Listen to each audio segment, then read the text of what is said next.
call stories in the Bible, from Samuel to Moses to Matthew, which we read this morning. I don't know if you remember back to Samuel. He's in the Old Testament. Samuel was born as an answer to prayer from his mother Hannah. Hannah prayed for years and years and years that she would give birth and have a baby. She went to the temple and she begged God, and in that begging she promised God that if you give me a child, I will return him to the Lord. I will bring him back to grow up at the temple. And eventually Hannah does have her prayers answered. She gives birth to a child, and she follows through with her promise. She brings Samuel to live in the temple with the priest Eli, and that's where he grows up after he's weaned. Each year, though, Hannah hasn't forgotten about him. Her and her husband go back to the temple to offer their yearly sacrifice. And each year, Hannah brings a new robe for Samuel. I can just see her lovingly sewing up a new robe for her son before they go to the temple. She's imagining how much he has grown, wondering, what has he been doing? How is it going for him? Despite him being at the temple, she still is his mother. She still misses him and loves him. And she also knows that that's where he belongs. He's raised from a small child to be a servant of God. And yet, when it's his turn to be called, when he hears the voice of God, he's very confused. 3 times he hears a voice, and he keeps running to the priest Eli and waking him up and saying, "What do you need? What do you need? Why are you calling me?" But it isn't Eli that's calling Samuel, it is God. So finally, Samuel understands and acknowledges his call to be a prophet. But it takes a minute. He's confused. Moses' story, on the other hand, is grand and unmistakable. We all know the story where God calls him through a bush that is burning but is not being consumed. Now, Moses knows right away, this is God calling. There is no doubt. Moses knows the Israelites are hurting and need someone to lead them to the promised land. But Moses argues with God. I most identify with Moses when it comes to call stories. Moses is not God. No. He makes all kinds of excuses. I'm not good enough. What if they don't believe you sent me? I'm not a very good speaker. He has so many excuses as to why he can't possibly be called. It can't be me that you want, God. Eventually, Moses gives in and listens. And then we have the story of call that we read today from Matthew. Of all the stories, Matthew's is the most straightforward. Jesus calls, Matthew answers. Matthew isn't confused like the prophet Samuel was. He knows exactly what Jesus is asking. Matthew doesn't argue like Moses. He doesn't make any excuses to why he can't follow Jesus. He just gets up from behind his tax booth and he goes. But think about that. He's literally at work collecting taxes for the Roman government, sitting at his tax booth charging taxes on the transportation of goods, and he just stands up and walks away. He chooses to follow Jesus into a new way of life, and he leaves behind the system of oppression that he was part of. These are very different responses to God's call on their lives, just like we have very different responses to how God calls us. So how do we respond? Are we confused like Samuel? We're open to the idea, but we're just not sure what it is we're supposed to be doing. What does God want? Or are we more like Moses? We make 1,000 excuses as to why we can't do it. We're not good enough, not qualified. We're never going to be believed as God's messenger. Do we exhaust every excuse? Do we hide behind our jobs, our current way of life, and say no to God? Matthew could have stayed hiding behind that booth. He could have said, you know what? I have too much to do. He couldn't change his entire way of life. So no, I'm not going. But that's not what he did. He immediately got up and followed Jesus. May we all be so brave when Jesus calls. And did you notice what Matthew did next? He throws a party. Matthew invites all the tax collectors and other sinners, whoever they may be, to his house. And Jesus sits down and eats with them. Now, that doesn't really seem like a big deal to us, Jesus eating with tax collectors and sinners, but it was to them. In particular, it was a big deal to the religious folk of the time. One, it went against the standard accepted rules of society. But much deeper than that, it upset the comfort of the religious people already there. It's almost as if they were worried that Jesus was dragging God's name through the mud, that God needed to be protected from what Jesus was doing.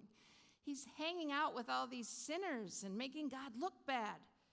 He wasn't following protocol. Maybe they forgot the lesson of creation. Remember that creation story? God breathes life into mud and creates us. From the dirt we came, and to the dirt we shall return. And God is with us from the beginning to the end. Jesus wasn't making God look bad. Jesus is down in the dirt with us. Always. Always has been, always will be. But we forget that. We like to be the gatekeepers. We like to make sure that we try and protect God. From Jesus' day until this very moment, wanting to be the judge and the jury of who is in and who is out has never gone away. We still argue about who should be included in our faith communities. We would much rather make judgments about the sinners out there than open our doors wide and invite them to dinner. Or even harder still, see ourselves as the sinners in need of saving. Because we're already here, right? We're following the rules, we're doing all the stuff, showing up on Sundays, serving on committees, bringing snacks. That should count for something. We want some recognition, some credit, right? We're following all the religious rules and expectations. When we start bringing in people that have never lived this way, we get judgy, we get uncomfortable, we get annoyed. They haven't worked as hard as us, and they don't deserve the same treatment. It antagonizes the whole religious system to bring in those people, whoever those people are to you, because we all have different ideas of who the sinners are, right? Jesus constantly connected sin to greed and taking from the poor. Yet that's rarely a sin I hear gossiped about. I am much more likely to hear about somebody who swears too much or drinks too much or is sleeping around. When it comes to judging a woman for adultery in the Bible, Jesus says, "You who are without sin, throw the first stone." And yet we feel perfectly justified to make judgments about the behaviors of others. But again and again, we see Jesus redirect us from a place of judgment to a place of mercy and inclusion. When Jesus is questioned by the Pharisees in our reading as to why he's eating with sinners and tax collectors, Jesus responds by saying, "I desire mercy, not sacrifice. For I have come to call not the righteous, but sinners." Jesus came to call the sinners. Jesus came to save all of us. We are all the sinners. I know we don't like that word, sin, sinners. We don't like to think about how we get stuff wrong. We're perfect, right? We get in an argument with our spouse, and it's definitely 100% their fault. It could never be my fault. Couldn't be me. We don't like to think of sin as a thing, yet the reality is we hurt each other on a regular basis. We fall short of a loving, mercy-filled community all the time.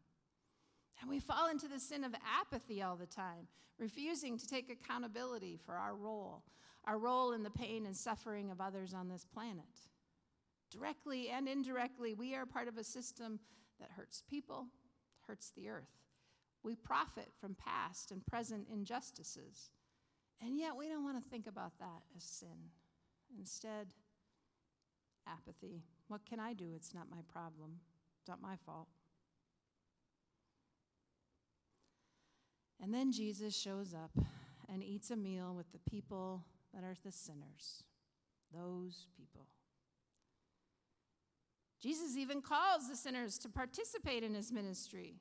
Those people, you, me, all of us. All of us are called. God calls the unlikely, not the righteous. Samuel was just a child. Moses was a murderer who had difficulty speaking. Matthew was an agent of the Roman government. And yet God called them all.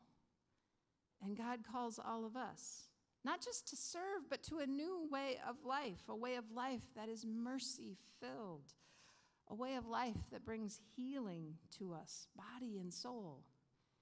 Healing we need personally, but also healing we need communally. It may seem sort of strange, our gospel reading this morning went from this call story, and then all of a sudden we jump into this story about multiple healings. Seems like two different topics, two different stories. But in the second half of our reading, it's not a different story.